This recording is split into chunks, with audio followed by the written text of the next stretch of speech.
ये कहानी है पूरनपुर गांव की, जो इतना खूबसूरत था कि बस लोग देखते ही रह जाते थे।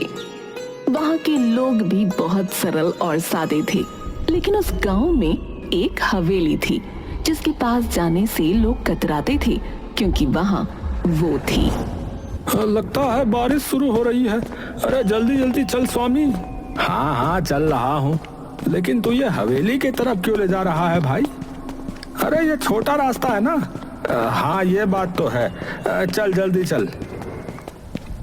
लेकिन जैसे ही वो लोग हवेली के पास पहुँचे तो बारिश बहुत तेज हो गई और ओले भी गिरने लगे। अरे भगवान, ओले गिरने लगे। अरे भैया मेरा तो सिर ही फूट जाएगा इन ओलों से। हाँ अरे जल्दी कोई छत ढूंढ। अरे सामने वो हवेली है ना, इसमें चलते हैं चल। अरे नहीं नहीं भैया, उस हवेली में मत जा। अरे तुझे रुकना है तो रुक, लेकिन मैं तो जा रहा हूँ अंदर। मुझे चोट खाने का कोई शौक नहीं है, समझा?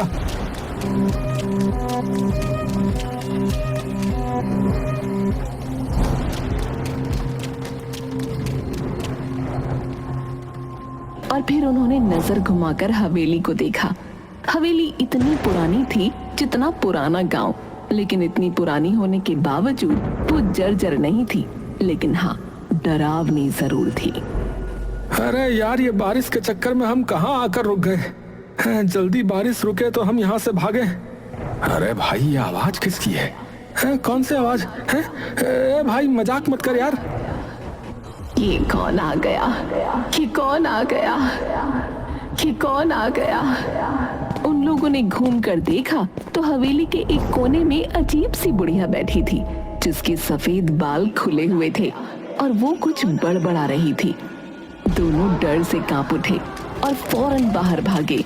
बाहर अभी भी ओले गिर रहे थे, लेकिन इस बार वो ओलों की चोट खाते हुए अपने घर की तरफ भाग गए।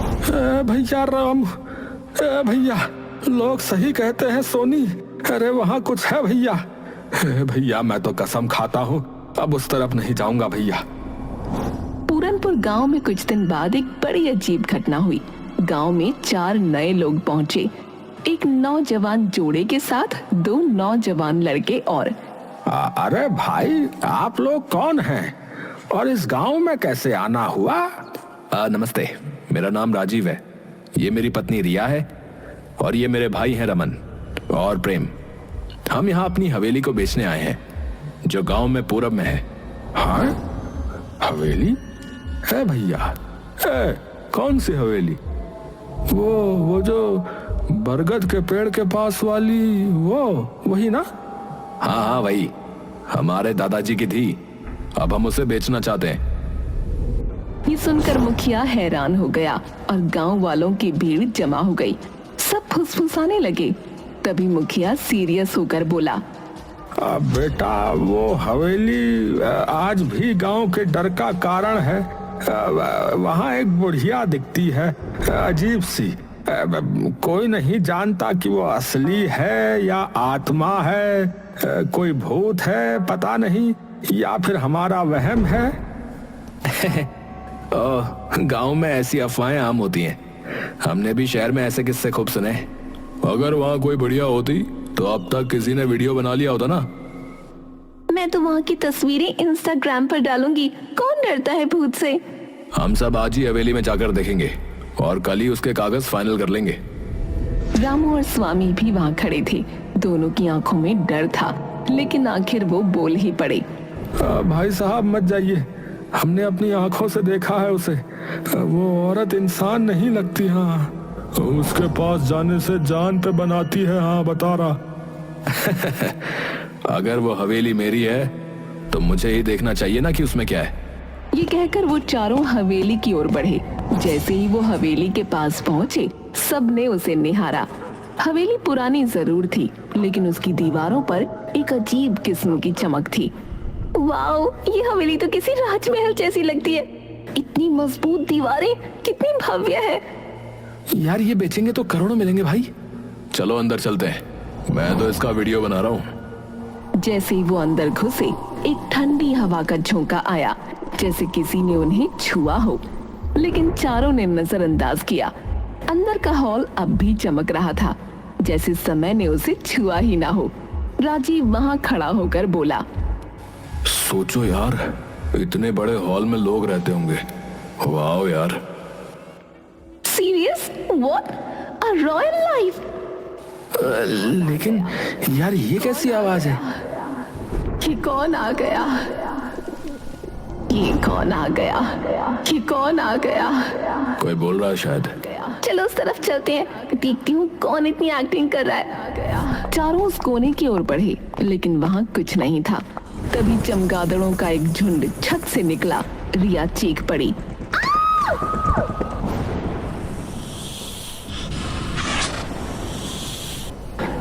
अरे बाप रे, सांप! अरे भागो भाई! हे भगवान, ये हवेली तो जंगल हो रखी है। अफवाहों का भूत और असली जानवरों का आतंक।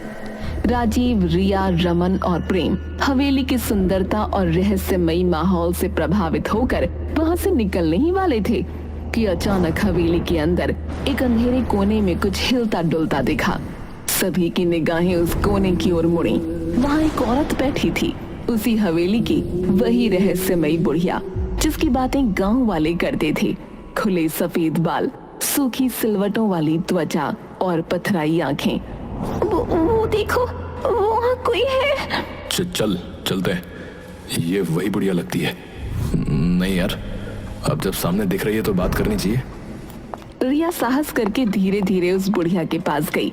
जैसे ही वो पास पहुंची, बुढ़िया अचानक कांपती हुई खड़ी हो गई। आप कौन है? यहाँ क्या कर रही है? तुम लोग क्यों आए हो? यहाँ क्यों आए हो? यहाँ कोई नहीं आता, फिर तुम क्यों आए हो? हम इस हवेली को बेचने आए हैं। ये हमारे दादा की हवेली है। और आप? मैं खजाने की रखवाली कर रही हूँ। खजाना? हाँ, बहुत साल पहले मैंने इस हवेली में खजाना छुपाया था, पर अब याद नहीं कहाँ रखा है, कहाँ दफना दिया, समझ नहीं आता। बुढ़िया के खजाना शब्द ने चारों के मन में एक साथ बिजली की तरह लालच जगा दिया। उनकी आंखों में अब हवेली की कीमत से ज्यादा उस अदृश्य खजाने की चमक तैरने लगी। अगर ये खजाने की बात सच हुई तो हम करोड़पति बन सकते भाई। और जब खजाना मिल जाए, इस बुढ़िया को यहाँ से निकाल फेंकेंगे। डराने के अलावा करते क्या ये? बिल्कुल भाई, पहले मिठास फिर लात। हाँ, चलो खोजना शुरू करें। अम्मा, वो खजाना कहाँ है? क्या पता। वो सब लोग पूरी हवेली में खजाना ढूंढने लगे। बुढ़िया भी दीवारों को थपथपाती, जमीन को सूंघती, जैसे कुछ याद करने की कोशिश कर रही हो। लेकिन 4 घंटे तक पूरी हवेली छान मारने के बाद भी कुछ नहीं मिला।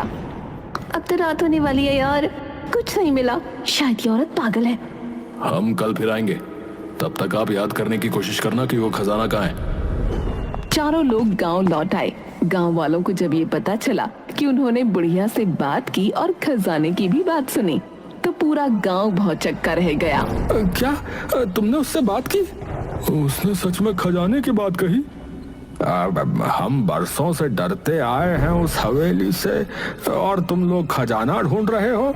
अगर सच में खजाना हुआ तो हम सबको फायदा होगा। फिर कल चलो हमारे साथ। अगर कोई खजाना मिला तो हिस्सा मिलेगा। गांव वाले पहले तो हिचकिचाए, लेकिन हिस्सा शब्द सुनकर उनकी आंखों में भी चमक आ गई। अगले दिन राजीव, रमन, प्रेम, रिया के साथ गांव के 10-12 लोग भी हवेली पहुंचे। वो देखो भाई, वही बुढ़िया। हे भगवान, मुझे यकीन नहीं हो रहा है मैं यहाँ वापस आ गया। चलो सब, आज इस हवेली का कोना कोना उलट डालो। चलो। लोगों ने हवेली के हर कोने को अच्छी तरह देखा, यहाँ तक कि बाहर बगीचे में खुदाई भी शुरू कर दी। कुछ घंटे बीते, लेकिन कहीं कुछ नहीं मिला। तभी रामू की नजर हवेली के पिछले हिस्से पर गई, जहाँ छत का एक हिस्सा टूट कर गिरा हुआ था। अरे ओ भैया, इधर आओ, देखो। अरे यहाँ कुछ है शायद। कहाँ? अरे ये मलबा हटाओ, इसके नीचे कुछ है। सबने मिलकर मलबा हटाया और नीचे एक पुराना पत्थर निकला जो जमीन से अलग दिख रहा था। जैसे ही उसे हटाया गया, नीचे सीढ़ियां दिखाई दी, एक तहखाने की ओर जाने वाली। तहखाना? ये तो बिल्कुल फिल्मी सीन बन गया। चलो अंदर। वो लोग बारी बारी तहखाने में उतरे। तहखाने में घुप अंधेरा था, सीलन भरी हवा और मकड़ी के जाले। सबने अपनी मोबाइल की फ्लैश लाइट जलाकर जगह जगह टटोला। तभी रमन की नजर एक लोहे के पुराने संदूक पर पड़ी। ओ इधर देखो यार, कुछ मिला है, एक संदूक। अरे यार जल्दी निकालो इसे यार। संदूक भारी था, लेकिन गांव वालों की मदद से बाहर ले आया गया। जैसे ही बुढ़िया ने उसे देखा, वो पागलों की तरह झूमने लगी। मिल गया मेरा खजाना, मिल गया मेरा खजाना, मेरा खजाना। चारों लोग एक्साइटेड हो गए। अब उन्होंने फटाफट संदूक खोला, लेकिन उसके अंदर जो था वो देखकर सबकी रूह कांप गई। ये क्या है? ये तो किसी बच्चे का कंकाल है। चारों तुरंत पीछे हट गए, लेकिन बुढ़िया संदूक को पकड़कर बैठ गई और उसकी आंखों से आंसू बहने लगे। ये क्या है? तुमने तो कहा था खजाना है। जवाब दो, ये क्या है? बताती हूँ, सारा सच बताती हूँ। बुढ़िया ने बताना शुरू किया कि उसका नाम गौरी था। एक समय में जवान, सुंदर और भोली भाली गौरी अपने पति और ससुर के साथ इस हवेली में रहती थी। पर किसे पता था कि जिस घर को वो स्वर्ग समझती थी, वो एक दिन उसका नर्क बन जाएगा। बाबूजी, वो आपकी बहू ना माँ बन गई। देखिए बेटी हुई है, कितनी सुंदर है ना। क्या कहा बेटी? तुझे शर्म नहीं आती है? हमारे खानदान में बेटी नहीं होती, बेटा चाहिए था, बेटा। मुझे तो इससे बात भी नहीं करनी, निकम्मी औरत। गौरी के पति ने न तो बेटी को गोद में लिया, न कभी उसकी शक्ल देखी। बच्ची के जन्म के साथ ही मानो हवेली का हर कोना ठंडा और बेरंग हो गया। गौरी अकेली पड़ गई। अपनी नन्ही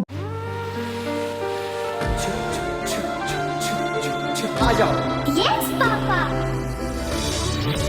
जिंदगी किसी के लिए नहीं रुकती, हम भी आपको कहाँ रुकने देंगे। जिंदगी के हर मोड़ पर LIC है तो इंश्योर्ड है। LIC, हर पल आपके साथ। जान को सीने से लगाकर हर दिन अपमान और तानों से लड़ती। बाबा, मैं क्या करूं? मुझे बेटा चाहिए, कोई उपाय बताओ। उपाय है, अपनी बेटी की बलि चढ़ाओ। रक्त की आग में पुत्र की राख से जन्म होगा। उसने बिना कुछ सोचे तांत्रिक की बात मान ली। एक रात हवेली के तहखाने में जहां अंधेरा रहता था, वहीं उसने अपनी ही बेटी की हत्या कर दी। उसके साथ उसका ससुर और 2 नौकर भी थे। सबने देखा, लेकिन सब चुप थे। उधर गौरी की आंख खुली तो बच्ची को न देखकर तड़प उठी। मेरी बच्ची कहाँ है? वो तो मेरे साथ थी। गौरी उसे हर जगह ढूंढते हुए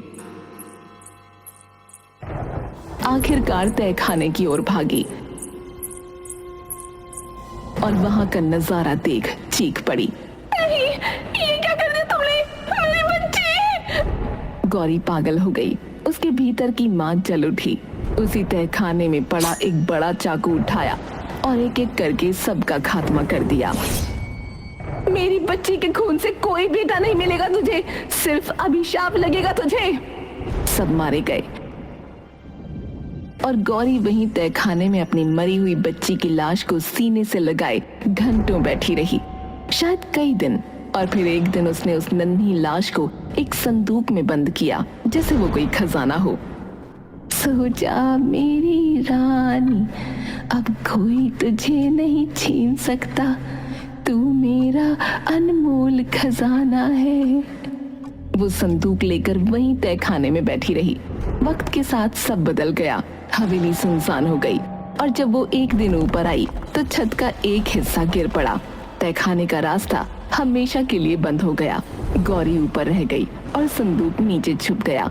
यादें धुंधली हो गईं, पर उसका पागलपन वही रहा। गौरी की आंखों से आंसू झर रहे थे। सामने बैठे राजीव, रिया, रमन और प्रेम सन्न थे, जैसे किसी ने